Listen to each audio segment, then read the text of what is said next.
देखिए, आज हरियाणा प्रदेश की कोर कमेटी की ये मीटिंग थी।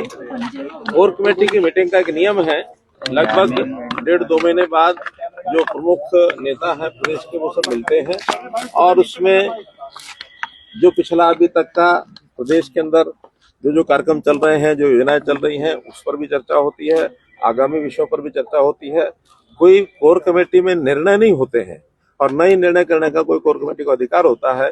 केवल चीजों को एनालिसिस किया जाता है, उसका विश्लेषण किया जाता है।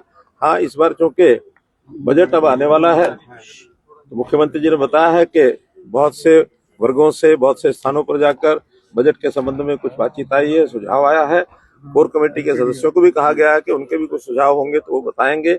अभी विधायकों की बैठक भी उन्होंने करनी है ताकि सबसे, क्योंकि जो से बजट की कंसल्टेशन मीटिंग्स मुख्यमंत्री के नाते से लगातार हर वर्ष होती ही हैं, वो करनी ही होती हैं। उसी में से एक अच्छा बजट बन करके निकल करके आए, इसकी सब चर्चा होती है। कुछ कार्यक्रमों की भी चर्चा हुई, जैसे अटल जी का ये शताब्दी वर्ष जैसे चल रहा है, उस संबंध में क्या क्या कार्यक्रम हुए। इसी प्रकार से आत्मनिर्भर भारत, उस नाते से कार्यक्रमों की ये भी चर्चा हुई है, क्या कार्यक्रम हो गए, क्या आगे होने वाले हैं।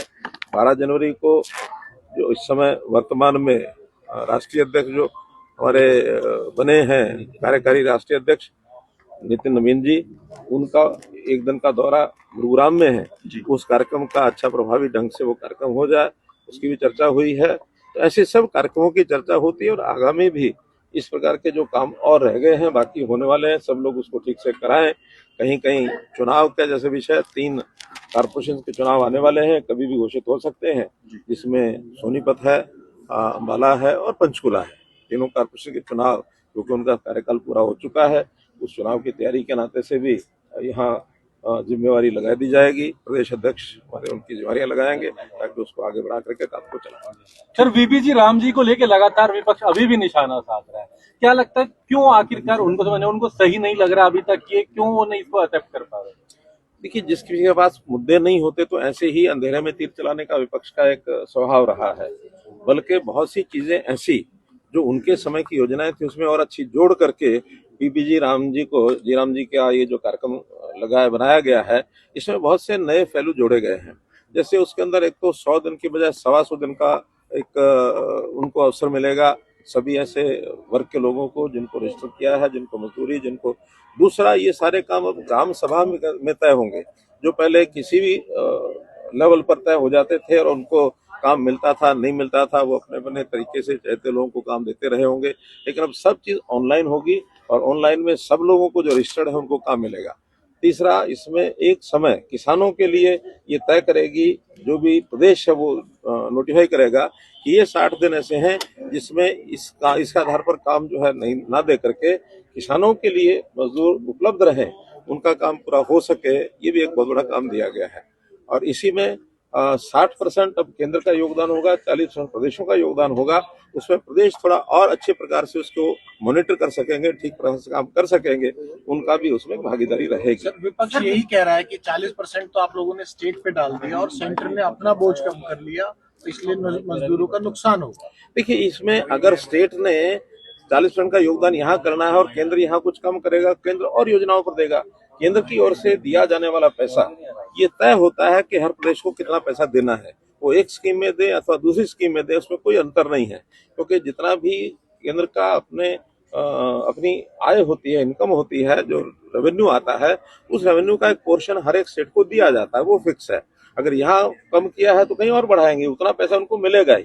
लेकिन इस योजना में प्रदेश भी जिम्मेवारी से काम कराएं, इसलिए जिम्मेवारी के नाते से उनकी थोड़ी जिम्मेवारी बढ़ाई है। 10% तो पहले भी देते ही थे, इसलिए इसको 40% करने के बाद तो प्रदेश को पैसा कम नहीं मिलेगा, किसी और योजना से ज्यादा मिलेगा। सर, ये भी कह रहा है कि योजना के अस्तित्व पर सवाल खड़ा हो रहा है। योजना आपसे भी उम्मीद रखता है और आप पिछले दिनों कई योजनाओं में गए थे, 2 बड़े महत्वपूर्ण विभाग है और जब हरियाणा से आते हैं तो निश्चित तौर पर हरियाणा को आपसे उम्मीद भी रहती है। कुछ योजनाएं सर आपके विभाग की ऐसी हैं जिसको आने वाले दिनों में हरियाणा को सीधा फायदा मिलेगा। केंद्र में जितने विभाग होते हैं उनकी सबकी योजनाएं या तो कुछ सहयोग की योजनाएं होती हैं या कुछ गाइडलाइंस होती हैं, उसको हम आगे करते हैं। जो केंद्र के योजनाओं में सभी को प्रायोरिटी सब प्रदेशों को मिलता है, ऑन डिमांड कुछ नहीं मिलता है।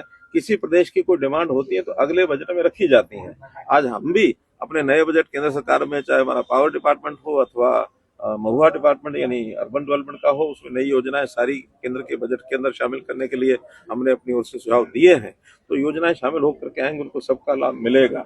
इसलिए वहाँ ऑन डिमांड हमारे पास उतना कोई अधिकार नहीं होता कि हम ऑन डिमांड चीजों को दें।